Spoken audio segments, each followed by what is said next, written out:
Meu nome é Márcio Roberto, eu sou economista. Hoje a gente vai discutir mais um pouquinho sobre política e análise de conjuntura no Brasil. Hoje a gente está aqui com o Bruno Pacífico e o Felipe Guimarães, mais uma vez aí no canal, para a gente bater um papo aí. E hoje a gente vai falar sobre como combater o fascismo, né? Tá evidente, é uma pauta urgente, né? O movimento antifascista crescendo no mundo todo e existe uma discussão intensa dentro da esquerda em como combater o fascismo. Qual é a forma de organização que é necessária para esse momento?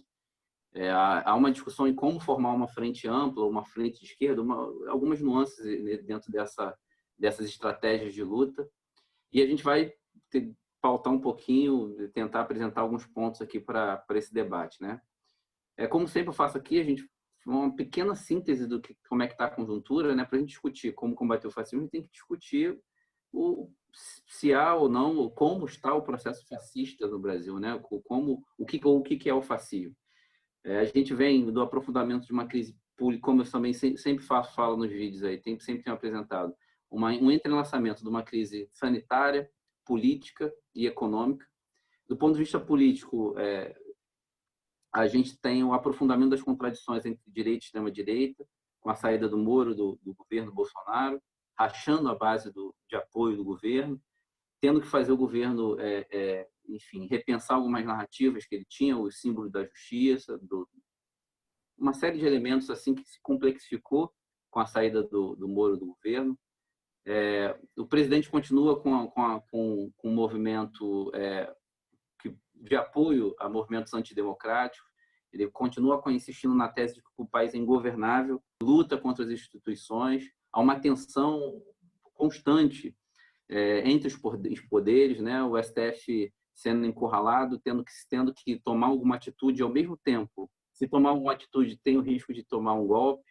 Essa tensão que eu entendo como uma contradição entre a direita e a extrema-direita, e algumas representantes da direita no poder e da extrema-direita, acabou forçando o governo a ter que se aproximar do centrão, aprofundou, aumentou o número de militares no governo. A gente está hoje hoje é o governo brasileiro que mais tem a presença de militares na história do país. Com a saída do Moro, né, o desdobramento político acabou gerando um processo, né, de quem estava falando a verdade ou não. O Moro acusando o Bolsonaro de estar aparelhando a Polícia Federal e estar fazendo uma intervenção. Acabou ganhando na justiça o direito de mostrar um vídeo ministerial que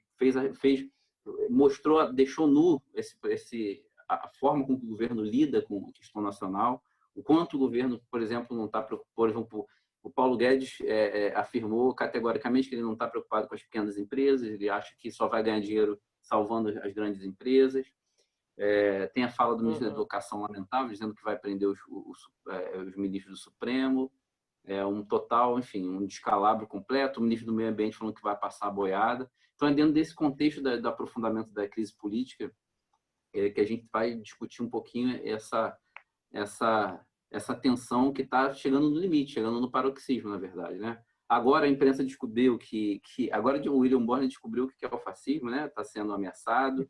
Você tem um grupo de extrema direita que inspirado na Ku Klux Klan, que está lá em frente ao STF, o grupo 300, um grupo inspirado no movimento de extrema direita ucraniano.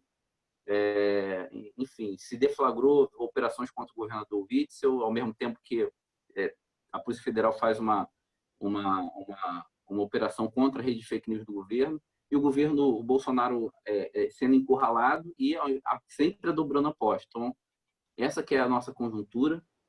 E o último fato que mexeu com a semana foi as torcidas, particularmente a Gaviões, que unificou uma série de torcidas organizadas, indo para as ruas e não permitindo com que os fascistas ocupem as ruas com pautas antidemocráticas, né?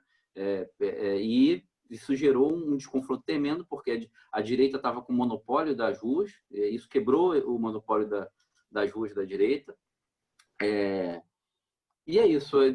Então, acho que vou passar aqui a palavra para a gente conversar um pouquinho, mas seria bom a gente tentar categorizar minimamente o que a gente entende como fascismo, e por que isso é um processo fascista, e quais são as estratégias que a esquerda tem para poder, ou a sociedade brasileira, ou a compreensão que a gente tem aqui para discutir isso, para combater esse problema? Eu posso falar um pouco, por exemplo, das questões históricas, né, do fascismo, como se caracteriza o fascismo na sua constituição nos anos 30, né, quando ascendeu politicamente como regime na Itália e também com a modificação ainda mais aprofundada com o nazismo na Alemanha. Mas é importante a gente ressaltar que o fascismo não é uma atitude individual, né? Não é um jogo individualista em que se unem indivíduos num mesmo grupo e agem de forma fascista, né? Porque isso era uma leitura de alguns anos atrás aí, inclusive de filósofos franceses, de que o fascismo não era estrutural, né? Mas quando hoje você debate a questão histórica ou conceitualmente, né, na prática, a gente percebe que historicamente, na verdade, esses pequenos grupos se formaram a partir do apoio da burguesia, principalmente da burguesia que estava fragilizada depois da crise de 29, né, nos Estados Unidos. Então, a própria Alemanha também passou por um processo de guerra intensa, principalmente perdeu muitos territórios depois da Primeira Guerra Mundial. Então, toda uma circunstância perversa, né? A Itália também sofreu uma derrota absurda na Primeira Guerra Mundial. Então, uma fragmentação de nações, né? Um caldeirão político-econômico bizarro nessa época. E é importante a gente ressaltar que tudo isso gerou um processo de aliança entre burguesias e esses governos de tendências para além de autoritárias, né? A gente poderia citar exemplos de diferenças entre governos autoritários, mas não fascistas, governos fascistas, mas com uma tendência que até então não era vista como autoritária, né? A gente pode citar o exemplo, por exemplo, da Alemanha. A Alemanha tinha, antes do Hitler ascender ao poder, a Alemanha tinha uma figura muito importante politicamente. Foi o cara que ganhou as eleições depois que a social-democracia, num debate intenso, perdeu figuras internamente. Teve também aquele racha nos anos 20, né? O Partido Comunista com os espartaquistas, né? Saindo da social-democracia, formando um partido único, e aí esses líderes assassinados. Então, a social-democracia já estava sofrendo fragmentações diversas durante aí poderia se dizer uns 20 anos aí de debate interno, e a burguesia criou uma figura política bonapartista, né? Eu não lembro muito bem o nome da figura na Alemanha, mas eu acho que é De Bruyne.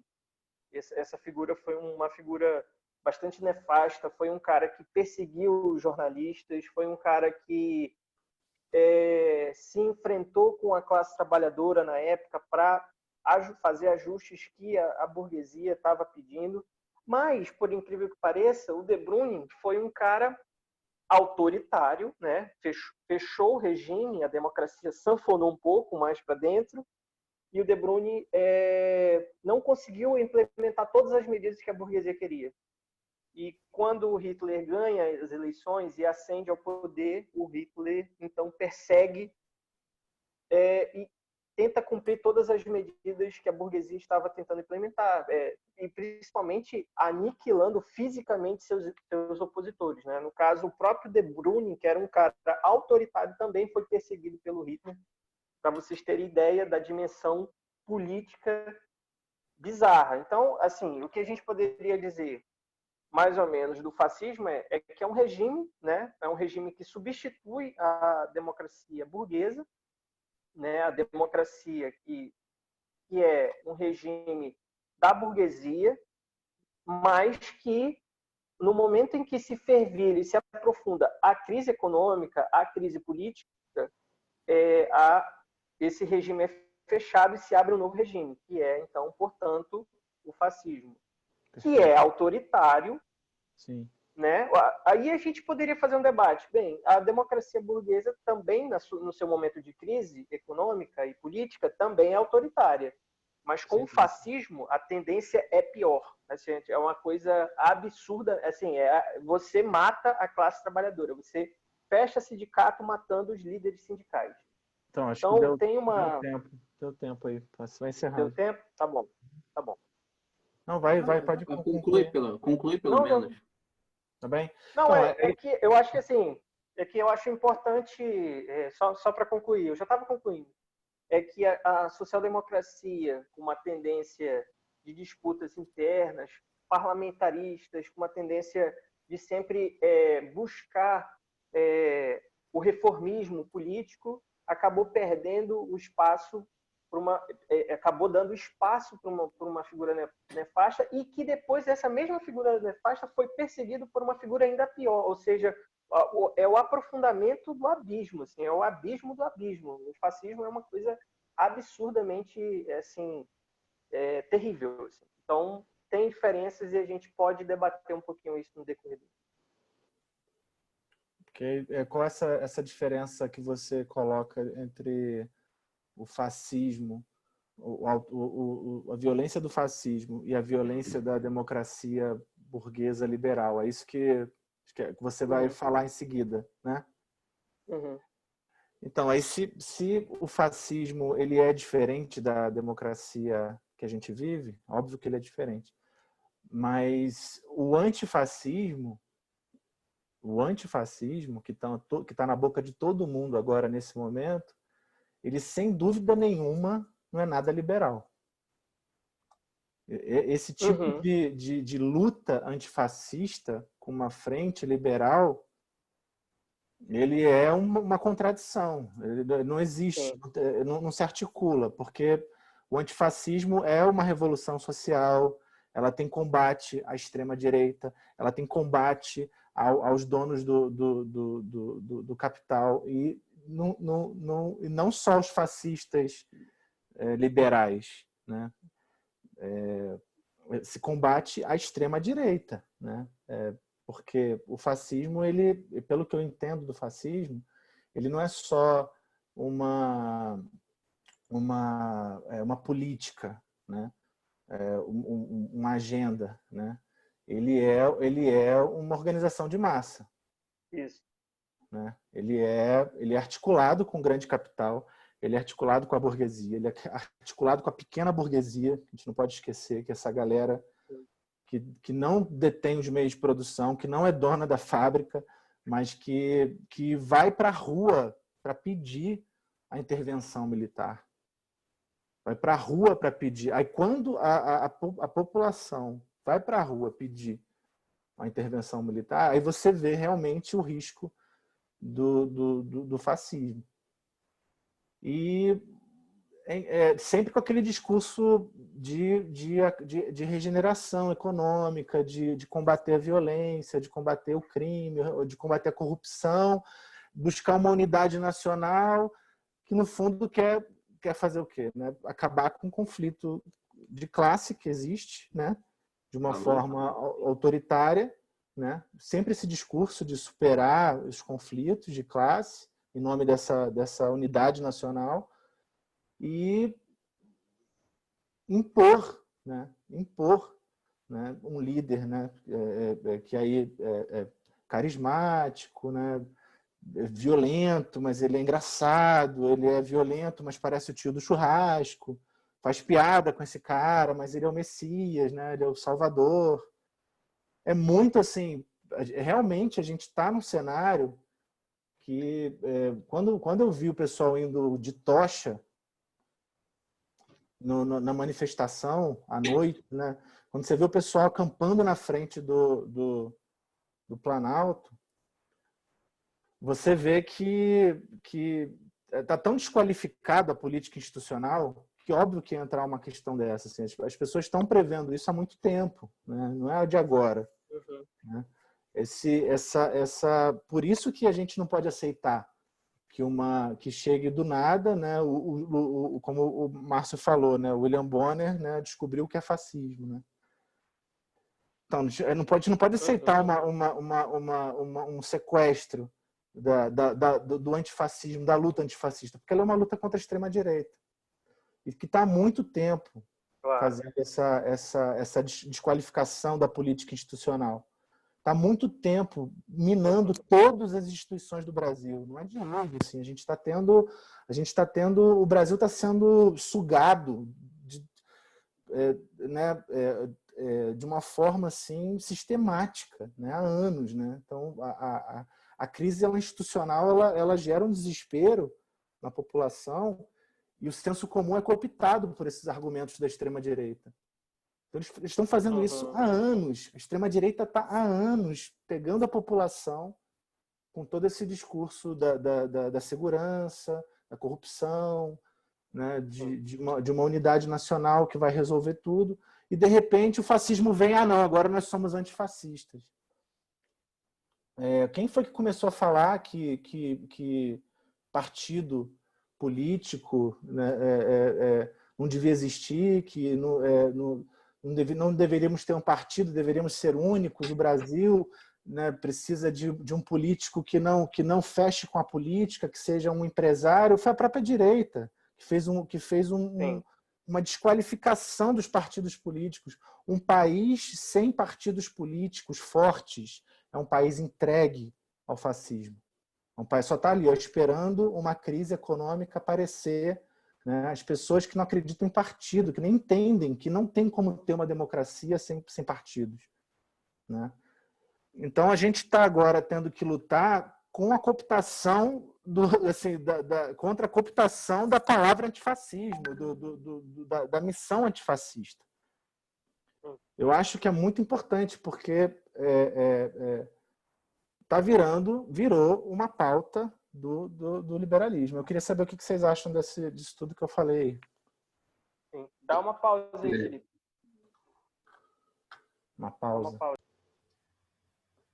Felipe, enfim, eu vou apresentar, então, pelo menos alguns elementos aqui do que eu considero esse processo fascista, né? O que eu considero a objetividade social desse processo fascista de fascistização, que a gente sempre tem que fazer uma análise histórica para contextualizar esses elementos e ver como eles se expressam de forma conjuntural ao longo da história, mas esses parecem ser elementos mais, eu diria, cíclicos, né? Hoje a gente chama de neofascismo.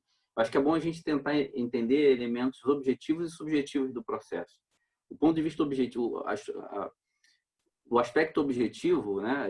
Você já citou, o Bruno também citou um pouco, mas eu vou dar um nome mais específico que eu considero, né? Que é o capital monopolista, né? O fascismo eu considero uma forma social do capitalismo. Ele é uma forma social do capitalismo específica, que se expressa quando há crise dentro do processo capitalista. Então, assim, o fascismo não surgiu agora por um acidente ou porque a gente deixou determinadas pessoas pensarem de um jeito, não. Ele é subproduto dessa crise do capital que se aprofundou na crise aberta em 2008, né? Dentro dessa dinâmica da disputa entre esse capital monopolista, o que é o capital monopolista? São capitais muito concentrados que têm que se expandir e já alcançar algum determinado limite e precisam se expandir sobre outros territórios, né? Então, o fascismo ele sempre vai ser uma articulação de uma aliança política regional, né? Mas associada ao interesse do capital monopolístico. Por isso que aqui, quando a gente fala capital financeiro internacional e tal, às vezes a gente não explica isso à esquerda para a população, para determinados. A gente sempre tem que fazer esse porém. Significa, por exemplo, uma parte do capital financeiro que se concentrou e exige para sua remuneração, para sua expansão, para sua reprodução, taxas cada vez mais altas que exigem, por exemplo, que as políticas de austeridade sejam impostas aos países. Esse capital monopolista acaba tirando uma fração de empresários e capitalistas que são pequenos e médios, né? E essa parte da população, não só capitalista, né? Mas uma parte da classe trabalhadora também acaba perdendo nesse processo econômico. E o que o capitalismo faz do ponto de vista subjetivo, ele consegue dar uma explicação para essa deterioração estrutural da dinâmica estrutural do capitalismo. Só que ele dá uma explicação que é mais superficial, que é mais simples e que captura a frustração dessas frações. A gente chama a fração, uma parte da classe trabalhadora mesmo, que está impotente, que está revoltada. Esse capital monopolista costuma avançar destruindo a social-democracia. Então, a social-democracia acaba sendo cada vez mais uma forma de política que representa os interesses desse capital monopolista e por isso que a sociedade olha para a política e nega a política. Então, essa é a objetividade social. E vai se expressar na disputa política como uma projeção de qual é esse problema. Então, o que o fascismo faz é dar uma explicação, geralmente muito mais simples, para os problemas daquele sujeito. Olha como é que a política é suja, olha a corrupção. E a corrupção são o quê? São empresas monopolistas. A gente, inclusive, tem problemas. Os problemas que o PT teve de corrupção estão associados a monopólios. Monopólios do capitalismo brasileiro, numa disputa com monopólios internacionais. Odebrecht, por exemplo, né? Enfim. Mas eu poderia citar o JBS. Não dá para citar o fascismo sem falar de dois elementos. Uma disputa intercapitalista muito acirrada, num momento de crise, isso ele está conectado a isso, e uma derrota da esquerda, né? Porque são os sindicatos que são corruptos, a mediação, a social-democracia não media mais a relação política entre o cidadão e o Estado. E aí o Estado começa a negar. O que aconteceu no país? A esquerda ficou defendendo essa institucionalidade corrompida, né? Tentando democratizar o Estado, enfim, dentro dessa noção de democracia que a gente tem, mas que o Estado já começava a não apresentar em alguns elementos. E o bolsonarismo cresceu atacando o Estado. E o presidente hoje faz a mesma coisa. Ele não se identifica com esse poder. Ele fala, olha, quando eu falei no início aqui, né? Ele acha que o país não é ingovernável.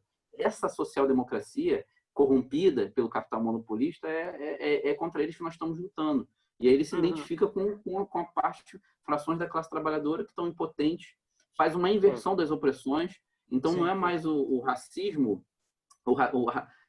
O fascismo também tem outro elemento subjetivo muito importante, que é tentar trazer um elemento idílico, uma nação idílica. A ditadura militar era maravilhosa, ou a nação era pura, né? O exemplo do Hitler é muito importante. A raça ariana que é a raça superior.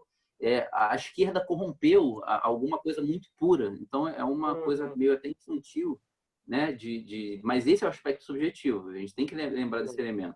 Por isso que o Bolsonaro conseguiu se apropriar muito bem da pátria. Só que essa pátria é uma pátria que tem um identitarismo, na verdade. Um identitarismo branco, né? É um identitarismo que vai projetar uma pátria que não é pátria real, é uma pátria abstrata, né? É uma pátria da elite. É uma pátria que não vai discutir o povo indígena, vai discutir o povo utópico brasileiro, que é a elite branca. É uma identidade branca. O negro foi escravizado, mas hoje não. Hoje já passou muito tempo. Enfim, esses são, acho que, vai concluindo que já foi. Não, então, esses são elementos para a gente discutir que eu considero importante. Não explica tudo, é óbvio, tem muito mais coisa para... Claro. É muito mais complexo que isso. Mas eu acho que se explica alguns elementos dessa tensão política hoje. Por que o Bolsonaro conseguiu apoio de uma parte da... E por que ele virou...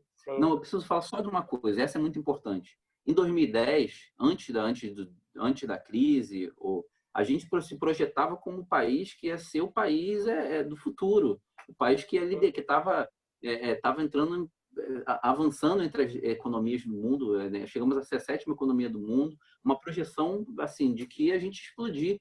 Essa frustração ajudou o fascismo a ser fomentado. Então, eu acho que isso é. E para finalizar, para colocar a discussão, para a gente fazer mais uma roda, o Felipe colocou assim: não, mas e aí, como é que o antifascismo pode ser liberal? Ele pode ser liberal se ele não atacar a causa do fascismo, pelo menos a causa objetiva. Ele pode ser liberal se ele representar uma frente que não vai levar em conta a luta contra os monopólios, a luta contra o capital financeiro. E aí você vai tirar o Bolsonaro, mas vai continuar com as tendências fascistas, vão continuar se expressando na sociedade brasileira e vão explodir de novo, porque a social-democracia não consegue regular o capital monopolista. Enfim, vou parar aqui que estourou meu tempo.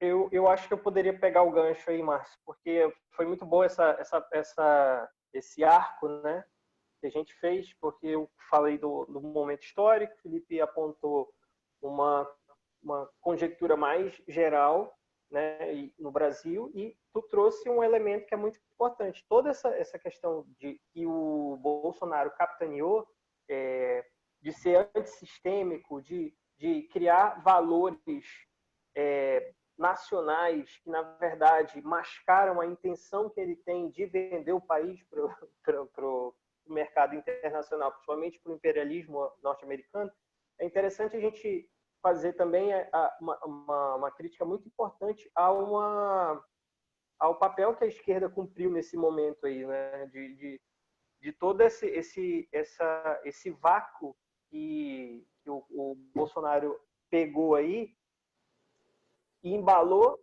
conseguiu ganhar a eleição sem ter um candidato à altura, antissistêmico à altura, né?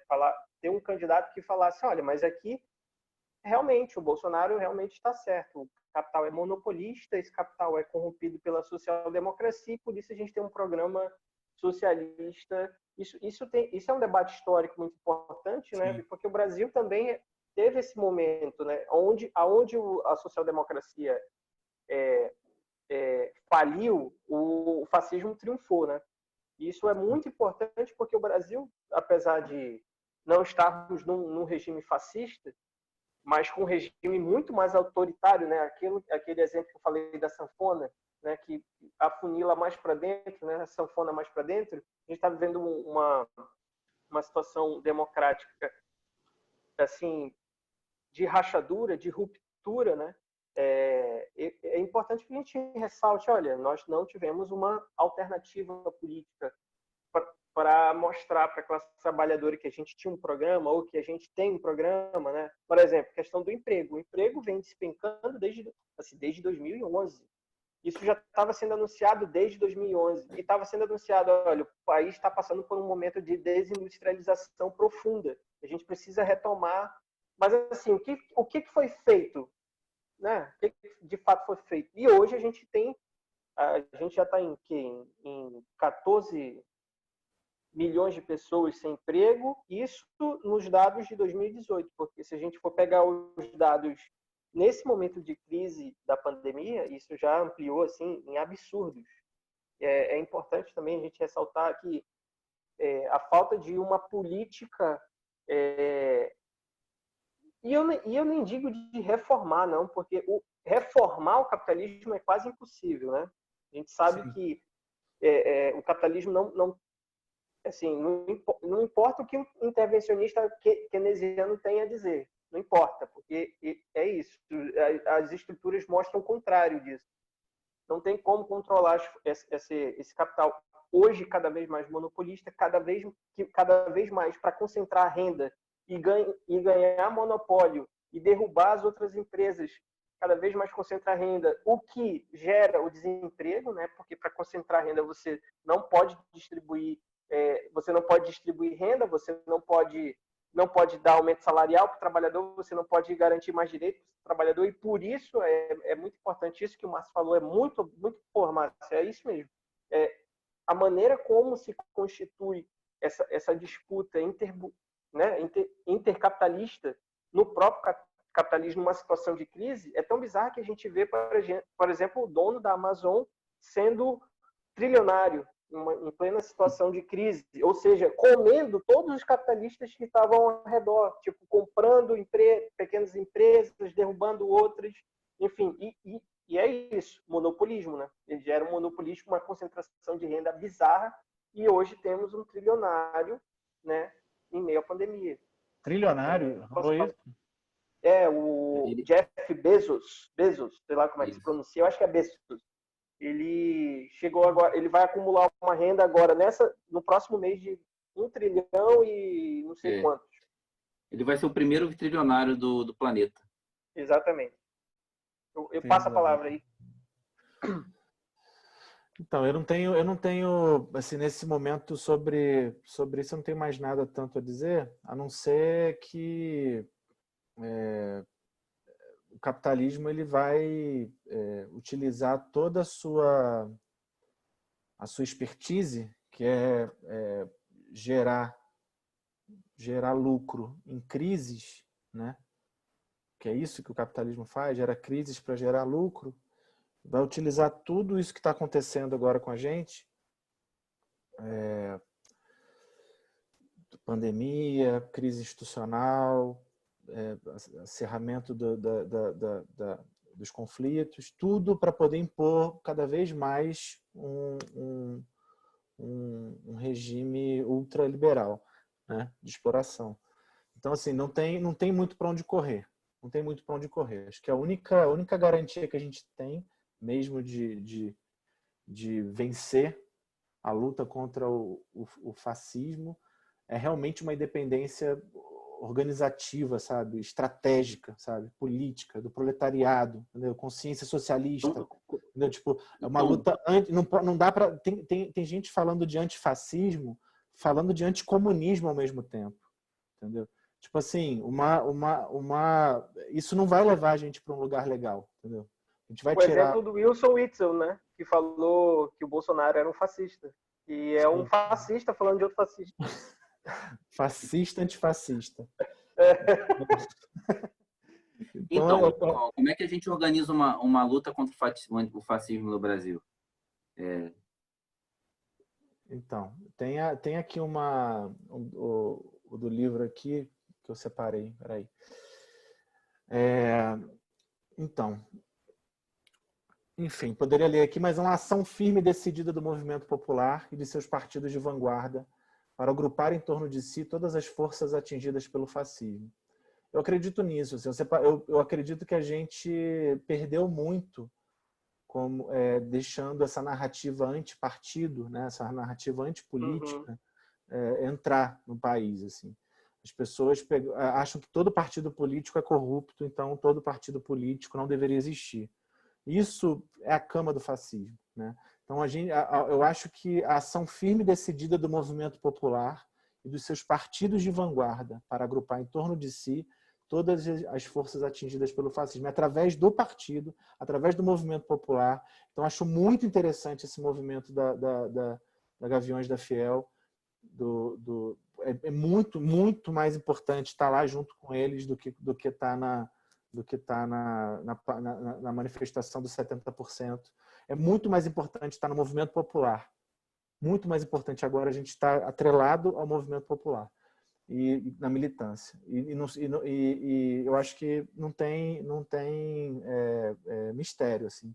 Não dá para a gente falar de antifascismo sem entender o que é socialismo, entender o que é luta de classe, entender o que é capitalismo. Não tem como. Infelizmente, a gente só vai se organizar, a gente perde estratégia. Se a gente deixar isso passar, se a gente deixar o antifascismo liberal passar, a gente vai perder mais uma vez um ponto estratégico, um momento estratégico da luta revolucionária. Eu acho que eu não sei falar direito, mas é isso. Não, acho que você falou bem pra caramba, cara. Porque a gente está nessa encruzilhada, né? Eu acho que a direita tá encampando, né? Você vê quem que está se opondo à extrema direita? É a direita. Quem que aparece como aparece, pelo menos, né? Porque efetivamente a direita não está contendo um processo de fechamento do regime. Tanto não está contendo que agora está perneando, né? Por isso que eu acho que alguns manifestos são complicados. Assim. Acho importante essa noção de partido, mas não uma noção de partido super unificado. Mas se a gente dá uma complexificada, não sei se é a palavra complexificada, mas se a gente dá uma atualizada nessa noção do partido, como sendo um movimento específico em direção a um objetivo estratégico, ele pode ser até heterogêneo, podem ser até múltiplos partidos, mas o importante é a gente ter uma direção, né?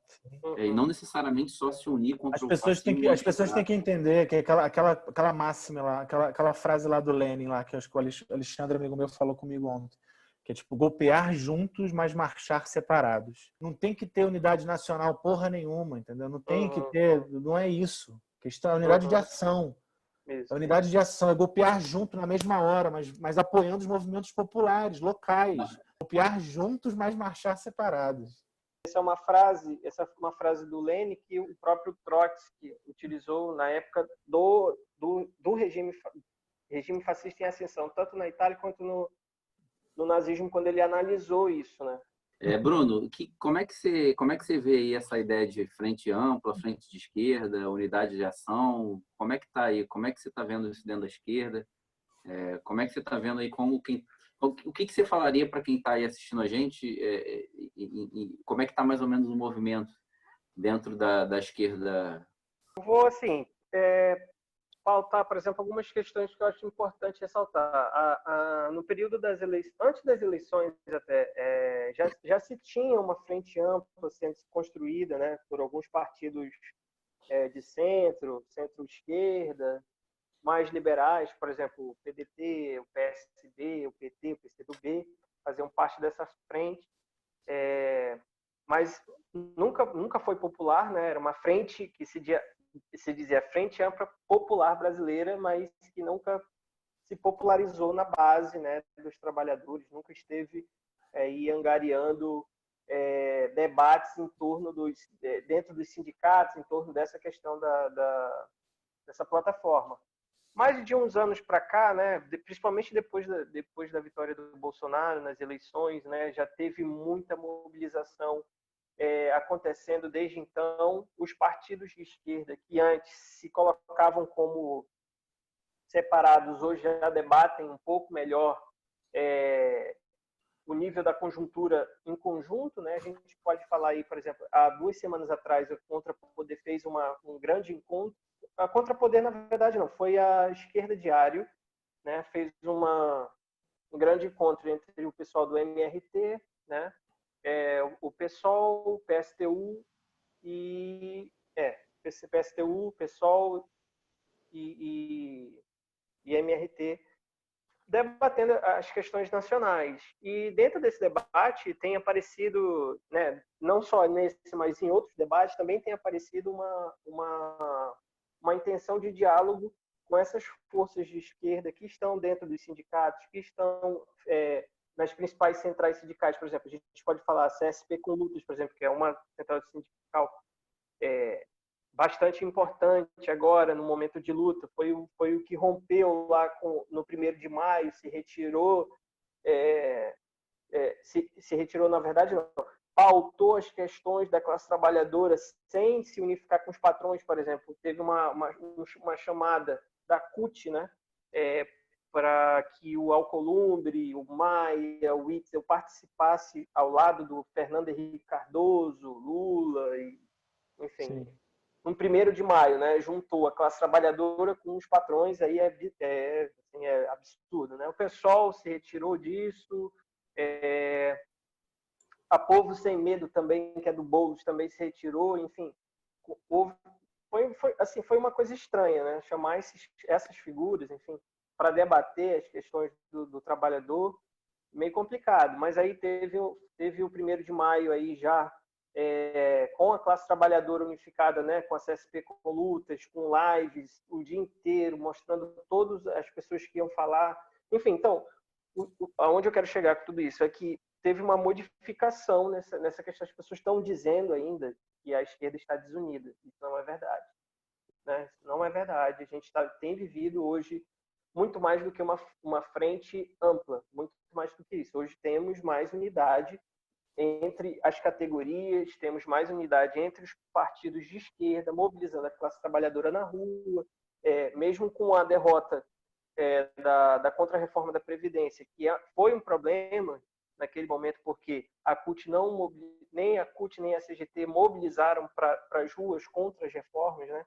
Sendo que eles estavam por trás ali fazendo um acordo sobre o imposto sindical na cúpula, enfim, inúmeras questões que a gente pode debater em outro vídeo, mas a gente tem visto, por exemplo, que há um rompimento da classe trabalhadora com o governo, né? A classe trabalhadora que votou no Bolsonaro, a gente não pode esquecer disso, né?